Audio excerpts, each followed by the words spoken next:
Imagine this. You've been playing a game your whole life.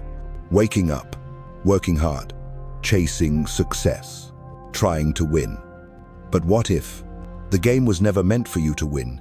The rules, they weren't written with your growth in mind. They were designed to keep you in line, to reward obedience, to punish disruption, to keep things exactly the way they've always been. And here's the twist. The moment you see the game for what it is, you gain the power to flip it. What if the rules aren't just unfair? They're the very thing holding you back? Most people never question them. They play small, they play safe. But you're here for a reason. And if you're ready to stop playing by someone else's design, you can change the entire board. You don't just have to play the game. You can flip it completely in your favor. From the moment you could read, they handed you a script. Be a good student. Color inside the lines. Raise your hand. Don't talk back. Don't question the system. Then, go to college. Get a degree. Find a stable job. Work hard. Stay loyal. Climb the ladder. And eventually, if you're lucky, retire and enjoy what's left. That's the path, right?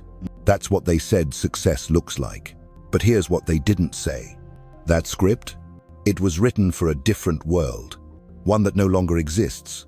It was made for factories and punch clocks, for mass production and predictable outcomes, for people who traded curiosity for compliance. The industrial age rewarded obedience. But this world runs on disruption. Today, change isn't the exception. It's the baseline. Industries rise and fall overnight. Certainty is a myth, and the people who thrive aren't the ones who followed the rules. They're the ones who questioned them. Look at the people leading innovation. They zig when others zag. They pivot, disrupt, and reimagine. They didn't win because they followed the map. They won because they realized the map was optional. So now, take a breath and ask yourself something few people ever do. Are the rules I'm following really mine?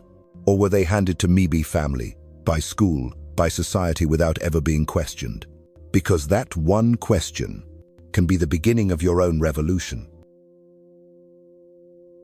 Here's where everything changes. One question simple on the surface, but seismic underneath. Are the rules I'm living by really mine? Think about that. The expectations, the definitions of success, the invisible lines you stay inside every day. Who gave them to you? Was it your parents? Your school? Your culture? Was it passed down without permission and accepted without resistance? Because here's the truth. Most people live inside a system they never chose. A system that rewards predictability over passion and comfort over calling. But the moment you start to question the rules, that's when the shift begins. Let's take Sarah Blakely. She didn't have an MBA. She wasn't born into wealth. She was selling fax machines door to door, while sketching out a wild idea that no one believed in. No connections, no credibility, no playbook, just a refusal to play small. She didn't wait for permission. She redefined the game on her own terms, and in the process, built a billion-dollar company that changed an industry. That's the power of questioning the rules and writing your own. And she's not alone. We're living in a generation of rule breakers. Digital creators, indie founders, hackers, visionaries, people who looked at the system and said, nah, not for me. They didn't just succeed. 4. They designed a life that never existed before. And they did it not by fitting in, but by opting out. The real game changer isn't a degree, a title, or a resume. It's the courage to ask, who told me I had to do it this way? And the wisdom to walk a different path, when the answer is, someone who's not even living my life. The world will throw obstacles at you. That's not a maybe, that's a guarantee. But the obstacle isn't the problem. Your relationship to it is. It's not what happens to you, but how you react to it. Let that settle, because once you understand it, You stop seeing challenges as something to survive and start seeing them as something to use. What if every setback was raw material? What if every rejection was a redirection? What if the pain you're carrying isn't weight, but fuel? This is the shift. When you stop labeling struggle as a barrier and start treating it as a ladder. Take a second. Look at the thing that's been holding you back. The delay, the failure, the uncertainty. Now ask yourself, am I treating this like a wall I can't pass or a platform I can rise from? Because high-level thinkers, they don't run from problems. They mine them. They extract insight. They turn pressure into precision. That's what strategy is. It's not about having a perfect life. It's about becoming the kind of person who knows how to flip pain into progress. On command. Think about it. Steve Jobs got fired from his own company. J.K. Rowling was rejected by 12 publishers. Walt Disney was told he lacked imagination, but none of them stopped. They didn't just bounce back. They bounced forward because they saw something others didn't. The obstacle isn't blocking the path. It is the path. And once you start thinking like that, you don't need fewer problems. You just need a better lens. It's not just about mindset. It's not just about working hard. It's about thinking differently. Because the people who flip the game in their favor, they don't rely on luck. They rely on strategy. Strategic thinking isn't some corporate buzzword. It's a survival skill, a power move, and it's built on 3 pillars: leverage, pattern recognition, adaptability. Let's start with leverage. Leverage is about force applied at the right time, in the right place. It's not about doing more. It's about doing what matters more. It's the art of using less effort for greater results. Oprah Winfrey mastered this. She didn't just host a show. She created a platform. She turned every interview, every story, every setback into momentum, building a media empire that amplified her voice far beyond the stage. She didn't hustle harder. She leveraged smarter. Now, pattern recognition. This is what separates the chess player from the grandmaster. It's the ability to see the game behind the game, to notice what others miss, to track recurring trends in people, in problems, in opportunity. Warren Buffett doesn't make flashy bets. He doesn't need to. He sees patterns in behavior, in fear, in value, and moves before the rest of the world catches on. Pattern recognition lets you predict what's coming and prepare while others are still reacting. And finally, adaptability. The world doesn't stand still. Neither should your strategy. It's not the strongest who survive. It's the ones who can pivot without panic. Look at Netflix. Started with DVDs, then streaming, then original content. And now, they're shaping global entertainment. They didn't just keep up. They redefined the game again and again because they were willing to adapt when others hesitated. So here's the question. Are you still playing by strategies that no longer serve you? Or are you ready to build the skill set that lets you bend reality to fit your vision? Because once you master leverage, see the patterns, and stay fluid in your approach, you stop chasing the game and start controlling it. Knowing strategy is one thing. Living it, that's the difference between theory and transformation. So let's make it real. Let's bring this down to you. Because the truth is, you already have leverage. You just might not be using it yet. It could be a skill you've developed quietly, a unique life experience you've survived, a perspective others don't have, or even a level of persistence that most people simply won't match. Leverage isn't always obvious, but it's always there if you're willing to look for it. Take Chris Gardner, the man behind The Pursuit of Happiness. Homeless, raising a child, no connections, no capital. But what he had, relentless determination. He used it as his leverage, got an unpaid internship, outworked everyone, became a stockbroker, and rewrote his story on his terms. That wasn't luck. That was strategy, powered by clarity. Now let's talk about risk. Strategic thinkers don't avoid risk. They manage it. They choose the right risks, the ones with asymmetrical upside. Elon Musk didn't casually bet on electric cars and rockets. He went all in, but only after building conviction, doing the research, assembling the right people. J.K. Rowling sent Harry Potter to publisher after publisher, getting rejected again and again. She didn't stop. She recalibrated, until one yes changed her life, and millions of others. They didn't gamble blindly. They moved with intent. That's the difference between chasing a dream and building one. So here's the question for you. What's a small leverage point in your life that you've been underestimating? A hobby that could become a business? A network you've never tapped into? A skill that you've always dismissed because it feels natural? The things that come easiest to you are often your most underrated assets. And what about risk? Is there a bold move you've been avoiding? Something you keep postponing because it's not safe? Ask yourself, is it actually unsafe or just unfamiliar? Because sometimes the biggest risk is staying exactly where you are. Strategy isn't about perfection. It's about movement, calculated, courageous movement. And once you find your leverage and choose your risks with clarity, you stop waiting for opportunity. You start creating it. We've been trained to fear failure, to see it as the opposite of success, as the red X that ends the story. But that's not how winners see it. Not even close. To them, failure is feedback. It's data. It's a signal, not a sentence. The most successful people aren't the ones who avoid failure. They're the ones who learn faster from it. They don't ask, how do I avoid falling? They ask, how fast can I adjust after I do? Think about it like this. Every time you fail, you gather input, information, patterns, blind spots. That's exactly how machine learning works. An algorithm tests, fails, adjusts. Again and again.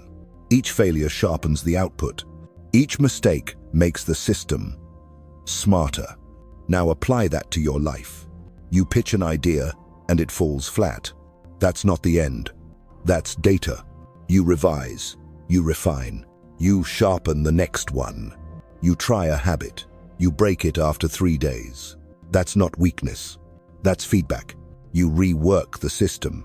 You enter the wrong relationship, the wrong job, the wrong business idea. That's not time wasted. That's an edge you didn't have before. The people who rise fastest aren't those with perfect execution. They're the ones with rapid feedback loops. They turn wrong into wisdom. They turn delay into design. And they stop taking failure personally. Because the truth is, you were never supposed to get it right the first time. You were just supposed to start. So what failures are you still carrying as shame? That could have been training all along. What data have you been discarding? Because you were too focused on feeling behind? The faster you drop the shame, the faster you accelerate. In a world that fears falling, those who treat it as feedback will always win the long game. Here's a truth no one talks about. The world doesn't see you as you are. It sees you as you present yourself. The way you tell your story becomes the way the world defines your value. It's not about faking anything. It's about owning the lens people view you through. Look at Steve Jobs. He didn't just sell computers. He sold rebellion, elegance, identity. Every product, every launch, every keynote. It wasn't just tech. It was a story, a vision. He crafted a narrative so clear, so emotionally charged, that Apple became more than a company. It became a movement. And here's what you need to hear. You're building a brand every day, whether you realize it or not. Every post, every conversation, every way you introduce yourself. It all sends a signal. So the question is, are you being intentional with your narrative? Or are you letting the world write it for you? Personal branding isn't about playing a role. Well, it's not pretending. It's about amplifying what's already real. your values, your voice, your edge. Because people don't connect to perfection, they connect to authenticity. So what story are you telling? Are you positioning yourself as a problem solver, a creative, a builder, someone who shows up with clarity and momentum? Or are you hiding behind hesitation, letting fear write the captions? This isn't about ego, it's about alignment. Because when your internal identity and external message line up, you become magnetic. And that's not just influence, that's leverage. You've heard it before. You are the average of the 5 people you spend the most time with. But let's take that further. You're not just influenced by your circle, you're shaped by it. Mentally, emotionally, strategically, your ambition can only rise as high as the room allows. Because here's the truth, a powerful seed can't grow in poisoned soil. It doesn't matter how smart you are, how driven you are, how talented you are. If your environment is draining you, doubting you, dulling your edge, you'll shrink. But get around people who think big, who stretch you, who believe in unreasonable ideas. And suddenly, growth becomes inevitable. You stop questioning your path and start accelerating on it. So ask yourself right now, who are you allowing into your ecosystem? Do they challenge you or comfort you? Call you up or keep you small? The people around you are either reinforcing your potential or reinforcing your limitations. And it's not just people. Your digital environment matters too. That Instagram feed you scroll mindlessly, that group chat full of sarcasm and doubt, that daily news cycle feeding you fear. You're not just observing it, you're absorbing it. So what do? Start curating your environment, like your future depends on it, because it does. Join a mastermind group. Find a co-working space where ideas move fast. Cut ties with toxic scrolls. Take regular social media detoxes. Not to escape, but to recalibrate. Because when you're in the right environment, you don't need motivation. You grow by default, not because you force it, but because you're finally planted where you can thrive. What if I told you the game you've been trying so hard to win was never even real? The deadlines, the titles, the status games, the silent pressure to prove, perform, conform. The game only exists if you believe it does. Let that sink in, because most of the rules you live by were never voted on, never questioned, just absorbed. You were born into a system, handed a script, taught to chase goals that someone else defined. And maybe you never stopped to ask, do I even want what I'm chasing? Here's the truth. You're not obligated to keep playing a game just because you've been playing it for a while. Alan Watts said it perfectly. You are under no obligation to be the same person you were 5 minutes ago. That's not just poetic, it's power. Because once you realize that the rules are made up, you can stop following them and start rewriting them. You're not just a player, you're the one holding the pen. And the most powerful move you'll ever make is stepping back and seeing the metagame, the bigger picture. You realize that you're not trapped in a system. You're just inside a story you've never edited. And now you get to redesign it. That's the ultimate flip. Not just beating the game, but realizing you can change the game entirely. So ask yourself, if no one was watching, if there were no expectations, no rules, no scorecard, what kind of life would you build? Because from here on out, that blueprint, that freedom, that future, it's yours to design. There's a difference between playing the game well and changing the game entirely. Some people work their whole lives trying to win within the system. But the real pioneers, they never settle for playing better. They ask, why not build a whole new system? Henry Ford didn't try to make a slightly better car. He changed how cars were made, period. He introduced the assembly line, slashed costs, and turned automobiles from luxury into access. Mahatma Gandhi didn't fight for a better spot within colonial rule. He rejected the game of violence and retaliation altogether and created a new path rooted in non-violent resistance that changed history forever. These weren't just power moves, they were paradigm shifts. Because when you define the rules, you control the outcome. And that brings us to something most people never learn. Meaning is not given. Meaning is created. Viktor Frankl, a Holocaust survivor and psychiatrist, wrote that even in a concentration camp, he discovered that the power to create meaning still lived within him. When the world stripped him of everything, his ability to define his experience became his freedom. That same freedom is yours right now. So how do you use it? It starts with what I call authentic game design. Step 1. Listen to your core values. Not what your parents wanted. Not what the world expects. What truly resonates in your gut? Step 2. Set goals that align with those values. Not just income, not just image, but outcomes that light you up from the inside. And step 3.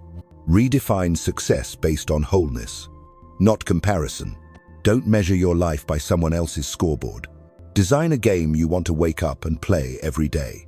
Because when your goals are real and your rules are aligned with who you are, you stop chasing success and start living in it. Let's make one thing clear. You are not just a player in this game. You are the architect. You don't exist to follow rules you never agreed to. You don't have to chase goals that don't fulfill you. And you are under no obligation to keep living the story that someone else started writing for you.